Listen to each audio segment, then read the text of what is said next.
बंधुगण आपण घरे एभली एक जिनिस व्यवहार करंतु जहाद्वारा आपण यार व्यवहार करी भरपूर फायदा उठाई पारिबे एवं विभिन्न प्रकार रोगरू आपण नियंत्रित करि पारिबे। तो आसंतु से जिनिसटी कौन जानिबा। समस्ते रोषेई कार्य हलदी को व्यवहार करती। हलदी विभिन्न प्रकार रोगर चिकित्सा भाव में व्यवहार कराए।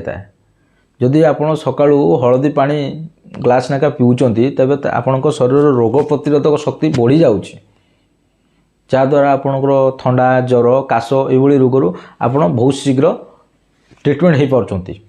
जदि आपण हलदी पानी व्यवहार करछंती आपण विभिन्न प्रकार इन्फेक्शन भी बंची पारिबे।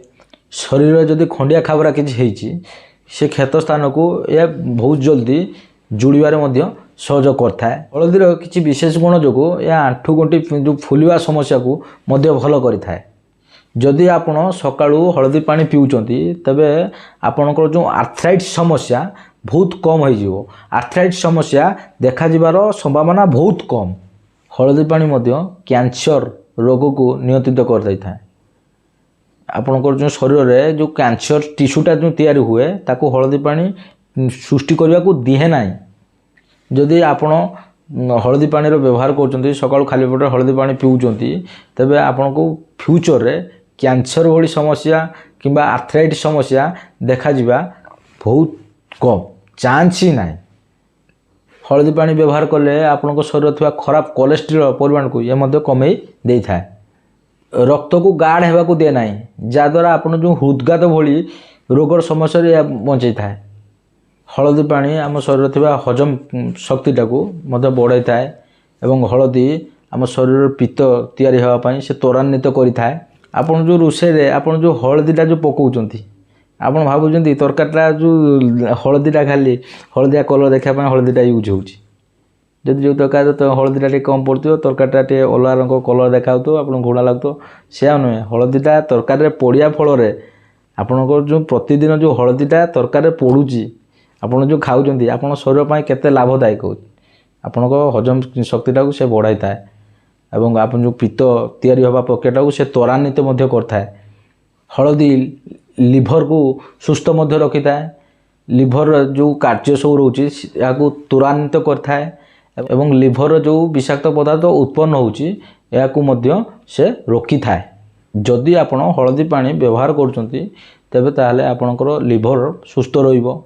या मस्तिष्क को विकास करि रखि थाए। जदि आपण उषुम पानी रे हलदी मिसाई जदि सकाळू पिउचंती या आम मस्तिष्क को विकास करिवार सहयोग करि थाए। चेहरा रे आसुतबा बयसर छाप को भी दूर करता है। देखिए जो मैंने 40 वर्ष होती कि 45 वर्ष किंतु तांकर फिटनेस कहीदे कि 25-30 वर्ष बयस लोक से चेहरार बयस सीमा को से छापटा को दूर कर देखता है। जदि आपण हलदी गुंड सहित महू मिसाई खाऊंती तो आपण शरीर थोड़ा विषाक्त पदार्थ को दूर कर सहयोग होता है। तो गोटे ग्लास उषुम पानी रे हलदी आपण मिसाई गोटे चामच कि 2 चामच हलदी मिसाई आपण सेवन करंतु। आपण उषुम क्षीर रे हलदी मिसाई सेवन कर पारिबे। जदि आपण स्वाद चाहूँगी तो आपण एथिरे महू मिसाई सेवन कर पारिबे। तो यही जो हलदी पानी आपण पीबे तो किछि लोकंक पई यह मना। गर्भवती महिला मानक पई एवं जो व्यक्ति मान शरीर में स्टोन अच्छी जानी से माने हलदी पानी सेवन करंतु नाही। तो यह थिला आपण पई सस्ता सुंदर मजबूत जो आपण घरोई उपचार जहाँ आपण व्यवहार करी विभिन्न प्रकार रोग को नियंत्रित कर पारिबे। यदि वीडियोटी भल लागिथिबो लाइक करंतु, कमेंट करंतु, सब्सक्राइब करंतु। जय जगन्नाथ।